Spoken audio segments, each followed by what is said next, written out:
You missed a trick not ending the podcast with Hail Satan. Good morning, Vietnam! I love the smell of napalm in the morning. You're gonna need a bigger boat. I feel need for speed. Roads? Where we're going, we don't need roads. Snakes. Why did it have to be snakes? I'm Spartacus! I'm Batman. I am the Father. Comic-Con thing that's going on just now, they're unveiling a whole bunch of stuff for Marvel, but there's so many jokes even at like Marvel's expense. I don't know why you'd be going into it expecting something like really gritty. I know. I don't quite get it, but that's the way it is, unfortunately. And it does really surprise me because the review of Deadpool in the Sunday Times was completely tone deaf. It was complaining about all sorts of things, and it was obvious that the guy had a bit of an attitude towards the MCU and superhero movies and stuff like that anyway. But some of the things he was saying was like what you were saying, and that it doesn't, like he mentioned the fact that there was jokes at Marvel's expense and all that, and Disney's expense, but it didn't quite relate that to the fact that that's the way that Deadpool movies are. It's as if he hadn't seen either of the other two, but Probably hasn't. Yeah, probably not. Yeah, but yeah, I found that a few times with some of these films. It's just, it's almost like I don't like to say this, but it's almost like the wrong person reviewing it because they're going in with an attitude that you shouldn't have when you're reviewing any film. But I know you go in sometimes with your own personal prejudices and your own attitudes, but still, come on, try and be fair. I think it's funny because, as I say, the audience that I was in with was, really up for it, and there was guys coming in, obviously, with all sorts of T-shirts on and stuff like that. And I think that he's perhaps not the most like beloved Marvel character or sort of superhero character, or whatever. But I think it does attract a certain type of person, that film, because it's not your sort of kind of schmaltzy superhero saves the world type of thing. It is that kind of schoolboy humor. I mean, don't get me wrong, some of the jokes, like they do them, but I still found it really funny, and I still love all the nonsense and the piss takes. And I think that if you go in expecting some like big narrative, like, Jesus, you have come to the wrong film. It's just 2 hours of nonsense. Oh yeah, of course. Yeah, it's a certain type of movie, and it's proven to be massively successful. Like I said, upwards of 200 million. It's going to be possibly the biggest film of the year. Oh, I mean, I've got no doubt about it, and it's interesting because there's been so many flops leading up to this. But I'm not saying critically, because obviously there are films that lots of fans and critics alike have really, really enjoyed. But box office wise, there's just been so many disasters, and actually the timing of it, obviously linking up with what Marvel are saying they're going to do at Comic-Con, it's obviously quite fortuitous because this has done so well. I mean, don't get me wrong, Ryan Reynolds and Hugh Jackman have been on every conceivable podcast, TV show, whatever. I watched them on the Hot Wings Challenge. I've watched them on Chicken Chop Date. Like, they've been everywhere promoting this. And it's obviously that chemistry that they have. And it still kind of feels like they're doing a bit, even when they're being interviewed. That they're sort of hoping will draw people into the film. Yeah, it has been very evident that they've been totally out there pushing this. Whereas before you would get a certain amount of publicity, but like you say, they've been in everything. You see them, it pops up because I think I've got it in my Facebook page. It follows certain MCU things and all that, and this has just been almost constant. And it's them in Venice, but they were in Paris and all that as well. Yeah. I think they were in Berlin for some of the Euro stuff as well, trying to make it insane. Yeah, but it's obviously worked. Even though the word was out there, just the fact that they're constantly doing this. So it's just constant social media presence, and it just does them absolutely no harm whatsoever. Yeah, I mean, like I say, there's been so many films this year that have performed badly. Yeah, I mean, like Furiosa, for instance, that's not done the business that anybody thought it would, which is a real shame because it's a cracking movie. What was the other one that had Emily Blunt and Ryan Gosling in it that they thought was going to do really well? Oh, If the imaginary friends. No, the live action one. They were like stunt performers or something. Oh, you're talking about the Fall Guy. Yeah, sorry, I thought you meant because they thought that was going to do really well, and it hasn't as well. It's kind of bizarre. I know, and that's on. Is that on streaming services already? I think it might be on Amazon or something already. Yeah, it lasted very little time in the cinema, which is a shame because it's a decent film. It's fun. I mean, I know I've talked about it before, but it's actually a fairly decent film. And if you didn't know that it came from a TV series from the 1980s, it would make absolutely no difference. It doesn't matter that it's there. It's just. Because it doesn't really link in with the story in any way. It's completely different. I think I've just used, obviously, the same name for the main character. But, it basically completely stands alone. But they say, no, it doesn't have brand recognition. It doesn't really need to. You've got Ryan Reynolds and Emily Blunt, so... See, even just that phrase, brand recognition, that makes me feel sick. Like, what the fuck has cinema become? Well, I mean, you've only got to look at the Marvel announcements this week, and that's none of which have particularly made me go, "Oh, I'll be in the queue to see that." I have to say, but I mean, what? Not even Robert Downey Jr. coming back? I don't get it. What do you mean you don't get it? Like, is that a thing in the comic books? Is that what happens, or have they just run out of actors to cast? Yeah, I think they have. Yeah, no. Right. Okay.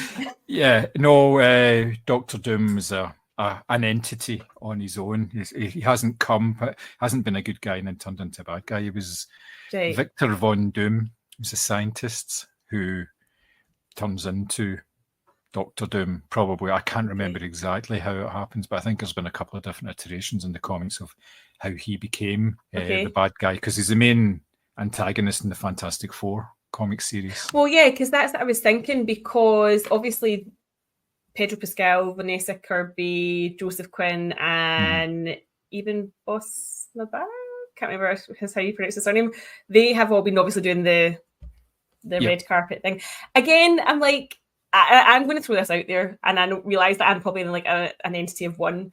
I actually really like the Fantastic Four film with Michael Chiklis. There's nothing to dislike about it. It got a lot of.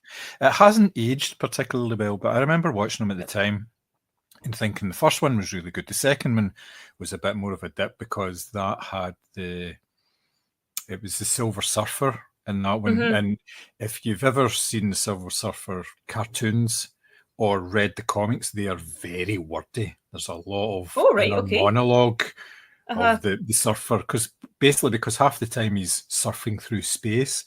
So it would just be him going, whoosh. So it has to have this inner monologue about the torment and all that sort of thing. So so it can get a bit wordy at times, and that did kind of come across a wee bit in the second film, but it was still really enjoyable. I did not have a problem with either of those films. Even the 2016 one, which the Miles Teller one, the first half of that film is really good. It just kind of falls off a cliff after about 50 minutes, which is not great. But again, it could have been really good. And I think there was obviously the whole Josh Trank thing. He was directing it, and he said, there was a lot of interference, and he was cast as kind of the bad guy in the whole thing as well. Been very difficult to work with and all that. So yes, there's obviously like a whole load of history behind that one as well. But yeah, the chances are this is going to be good, but they, like you say, they desperately needed a hit. They needed a big film, and obviously they've got it. But how do they go on from there? I know there's like a Captain America film coming out next year and various other bits and pieces and stuff, but they've kind of spoiled their copybook a little bit with some of the TV stuff they've had out and everything as well. It's just not been up to par, not been as good as it should be. So we shall see. And it does feel a bit of kind of desperation as well, because they're bringing back the Russos and things like that. So but we shall see. We shall see how it pans out. Yeah, it was interesting. I've been following some of the Comic-Con stuff, because obviously the cast of The Boys. I don't know if you've watched season 4, but I have really not enjoyed it. And then the last episode was incredible, and I was like, where has this been for the previous 9 or 10 or whatever I've just watched? But they're actually doing another prequel and they're bringing back the Jensen Ackles character, Soldier Boy, and it's going to be kind of prequels to how he sort of became involved with the formation of Vought, I guess. That kind of caught my eye because Simi always says that what's it called? Is it V or something? It's just called the other spin-off. He always says that's good. Oh, Gen V, the one Gen set V, in the Academy or whatever it is. Yeah. But then at the same time, I just think I had such... Does that mean it was like... This is going to sound ridiculous, like first world problems, but it was such an effort to plough through this season of it because it was just... It really felt like it had jumped the shark, and I was actually quite glad when I got to the end of it. But as I say, the last episode was so bloody good that you were like, well, what the hell happened for the previous 11 hours I've committed to this? So, yeah, but I'd be quite interested to see that. I think is probably one of the main things I've seen that I thought looked quite good. Yeah, I watched, is it Murder and Other Details, or is it Death and Other Details? I can't remember the name of the title. It's Mandy Patinkin. It's It's set on a boat. It's a murder mystery set on a boat. And that started off really well, and then it seriously dipped in the middle of it. And then after about episode 7, it started to get really good again. So as it built up towards its finale, and it was kind of, everything was tied off quite nicely and everything by the end of it. But that felt a bit of a, like say, ploughing through it just to get through it, which is not good. I expected a lot more of it, to be perfectly honest, which is neither here nor there. I also have you seen Sugar on Apple TV, the Colin Farrell detective? No, but I'm so intrigued. Oh, you need to watch that. And I will tell you about the start of it and nothing else, because there's lots of things on the go in it. He is a private investigator who finds people. He's got this uncanny knack for being able to find lost people. And he is on this case where he's looking for the missing granddaughter of a movie producer. So, and it's all set in Los Angeles and Hollywood, and it's all these Hollywood types. But he's also a film nut as well. He just loves like old film noir. And he's always dressed in this lovely sharp suit. He's got a black suit with a black tie, white shirt, slick back hair, and and he can talk endlessly about all these old films, and they show wee clips from various films, like Double Indemnity and all this sort of stuff. And it just sort of just to emphasize points in it, and it's really good. If you that sounds like it was made specifically for me. That sounds amazing. That sounds so good. I'm going to start Slow Horses as well. And then we need to finish the last season 3 of The Bear. And then Chris wants to watch Shogun. I don't know if you've seen that. Is that any good? I've started seeing it. It's really good. Yeah, I really enjoyed it. Again, it's one of these ones where I wouldn't watch all at the one time. I would space it out, because if you watch too much of it, you'll kind of be like, oh no, this is a bit of a slog. But see, if you give yourself a wee bit of a breather in between it, go and watch something else, then yeah, it's really good. And it's mostly in Japanese as well. There's an awful lot of non-English getting spoken. And even when they're speaking, when the main character's speaking English, he's actually speaking Portuguese. He's not speaking English, but he is speaking English, which is fine. Which is because that's what, obviously, the only people who were in Japan at the time were the Portuguese monks and all that. They had a route into Japan, and they were trading with certain elements within there, and no one else from the West was allowed to trade with Japan. It was all done through the Portuguese. So that's what the whole kind of story is about. It's this Englishman trying to make inroads into it, and it's all the feudal houses. It's really good. It's cracking. And apparently, even though the book that is based on has been covered in the whole series, there is a second series of it coming out. I saw that it got renewed. Yeah, which is pretty bizarre. But I haven't finished it yet, so I really need to get back onto it. But I hadn't read the book, but I had watched the TV series it was a mini series in the early 80s. It was Richard Chamberlain was He was the main character, because he was a big deal sort of the early 80s. It was that, and like the Thornbirds and things like that. And it's nothing like that at all. It's seen more from the Japanese side than anything, which is excellent. But yeah, it's really worth watching. Definitely, so much stuff to see. You know, every time we go down to like we sit and watch something, I'm like, would we start or would we finish, or we're in the middle of something, or do we give up on that? Because I was sorely tempted to say we got to episode 6 of The Boys, and I was kind of like, I really want to give this up, but because you've committed to it, and because I'd watched the previous 3 series as well, you do feel a sort of weird obligation to finish it. And then, like, for light relief and stuff like that, I've just been watching. I mean, honestly, there's this. I think it's on. Is it More 4 or something like that? It's called the Summerdale Murders. It's basically like this tiny wee town in Denmark, and it's you can imagine people watching it at like 2 p.m. on a Sunday on BBC Two. It's that kind of not very good but still watchable drama where everyone owns a nice house by the sea and everybody knows everybody. It's almost like Midsummer Murders type of thing. Be watching that, but I mean it was just that was almost, as I say, for light relief, because it was like so bad that you couldn't stop watching. So even for light relief you watch programs about murders? Well, you didn't really see dead bodies in this one, like how usually when you watch the Scandi crime drama, there's like proper grisly close-ups. This was just like, oh, their beach house looks so nice. Yeah, there's one on ITV called McDonald and Dodds, which is just nonsense. I think it's absolute rubbish, but it's that kind of almost light relief detective thing. And yes, there's usually a murder or two involved, but it's nothing, it's kind of like, that's not the real story of it or anything, so I know exactly what you mean. Yeah. That kind of thing. Not really been watching much else, I have to say, apart from a few wee bits and bobs, like just for today, obviously. Although I did do the Well Good Movies podcast on Friday night, and because of the wee chain of films, I had to watch Coyote Ugly, which is an hour and a half of my life that I'll never get back, quite frankly. Never seen it. Oh, don't. I'm actually begging you not to. Because that's fine, yeah. I was too young to see it at the cinema. I always remember, because I think it was maybe a 15 when it came out, and I was only 11 when it came out. And it's just been one of those films that's completely passed me by. And just that way, I sat down, I watched it on the Monday, the podcast was on the Friday, and thank God I'd taken notes, because I'd actually forgotten just everything about it. It was just so meaningless that I'd just forgotten it by the time I actually sat down to talk about it. So, but I won their wee quiz at the end, so I got to pick the next film. You obviously have to link it in. So Coyote Ugly is based on an article.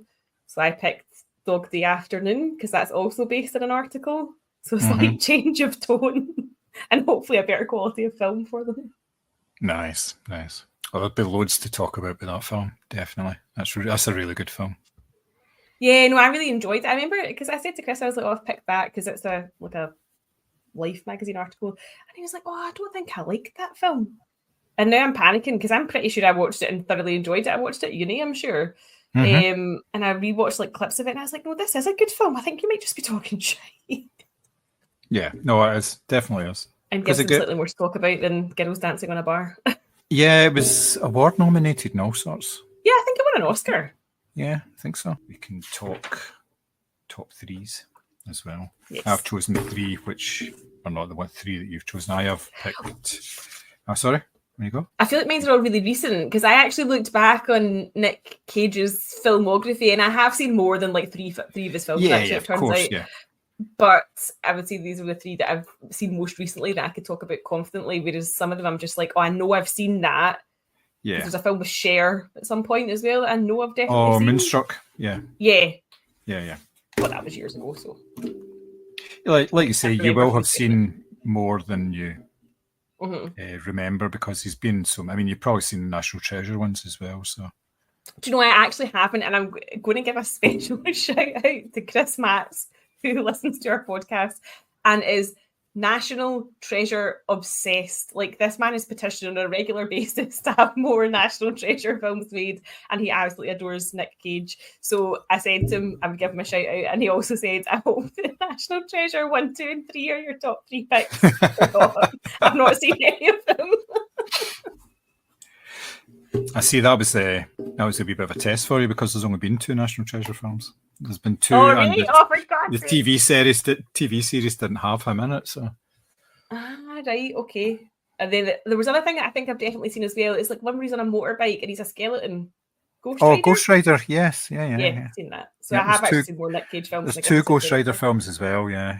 Johnny Flame, I think his name is, isn't it? Yeah. Because I remember that because I used to read those comics as well, the Ghost Rider comics. Oh, right. Which were cool. good. But so is that part of the universe? Oh yeah, that's part of the the universe? it's part of the Marvel universe. Ghost Rider, I think, was going to be it's a sort of he's a like a bad guy, obviously. Well, and flaming skull riding a motorbike. He's not going to be a good guy. Yeah, yeah. He's part of the Marvel stuff, and at some point there's been various things about bringing the likes of that character into as well, because there's so many of them that they could quite easily add them to it. I don't know who owns Ghost Rider though, because obviously when Nick Cage did the films, it was like 2010 or something like that. So no, it was, what am I saying? It was before that, so it was well outside of the MCU. Is that maybe stuff. a Sony thing as well? Then actually, maybe quite possibly, yeah. I don't know if it was tied in with the Spider-Man deal that Sony had, but I'm sure they can work something out, because there doesn't seem to be anybody looking to make a Ghost Rider film. But they're good fun. They won't trouble you in any way. Yeah. Unlike this film, which has left me extremely troubled for about 3 weeks after watching it. Well, yeah, you and me both. Yeah. Okay. Honestly, man, I've properly freaked myself out just thinking about that film again. I do want to watch it again, because I do think it's a film that is going to merit repeat viewing, because there's going to be so much stuff that you've missed. But yeah, I've got a newfound appreciation for Nick Cage, unbelievably. No, it's always good. It's always good to have something like that, like something maybe that you didn't really think about before, and you're saying, well, there's life there. Yeah, it's all good. Yeah. Well, because I think in my head I do just think of like Con Air and stuff like that. Yeah. I don't actually think of all the good stuff that he's done. Yeah, but that was 30 years ago. So I know, but it's because there's, like we mentioned before, there's so many actors out there who are really just paying the bills with their performances. They're not invested in them in any way. They're just doing it and I don't understand why they're doing it, especially some of them, like Stallone. Why does he not just stop? Because no, that's my question, right? Because it always makes me think of that. Is it Michael Caine with Jaws 4, and he's like, wants to buy a new house or whatever. But surely, like, these are creative beings. And I don't know about you, but if I don't get to podcast or write or do something, like, I start to get like bitchy. I mean, because you need that creativity outlet. I don't know how these people can do these really bad, like you've been like the bargain bin in Asda for £2 DVDs. You know, how can you do that and walk away and take that check and not feel anything? I just don't get that. Yeah, find another creative outlet, because they all have them. That's the thing, they don't just act. They can be involved in films in another way, and they all have interests outside, like painting and writing and all they that play sort of music stuff, and stuff like that as well. And do you know what's been really bizarre? So this weekend at the Belgian Grand Prix, Alpine, who the French team they're co-owned by Ryan Reynolds, so they were in Deadpool and Wolverine livery this weekend. But what's been really weird is Brad Pitt is still shooting his F1 film. And what's been really weird is see all the press conferences after. So he's been joining the actual drivers for the national anthems, which is weird as fuck, because he's standing there next to like Lewis Hamilton and stuff like that. But then what's been really weird is like in the press pit afterwards, drivers are saying like, oh, that was shit and I wish I'd done this and whatever, or they're really annoyed about something, or they're jubilant. And there's Brad Pitt going around in the background acting as if he's talking to like ESPN and like DAZN. And it's so mental, because there was a clip, was it last week at the Hungarian Grand Prix, where Brad Pitt's obviously doing his interview, then he walks away and you can see Fernando Alonso doing like a proper cartoon stuff. Giving an interview, he wasn't in this race. But he's obviously like he's been in the cars because he was driving at Silverstone as well. And I always think, for me, I always thought that Tom Cruise would make an F1 movie because he's always at the Grand Prix. So it's interesting that, because it's the director from Top Gun Maverick, Joseph Kosinski, yeah.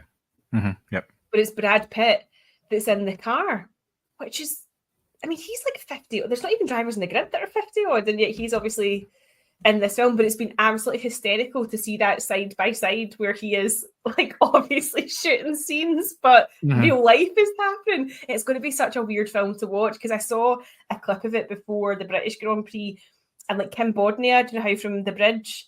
I think he's playing a team principal. Kerry Condon's in it. Javier Bardem's in it as well. But then you're seeing clips of like Gunther Steiner peeking out the Haas garage, like watching them walk past. It's going to be a head fuck because it's going to be too real. Yeah. Oh, it sounds good. Actually, it does sound really good. Nice. Have you seen the trailer for it? What? No, I've not seen it. Oh, you should look it up. All right. Excellent. I will do.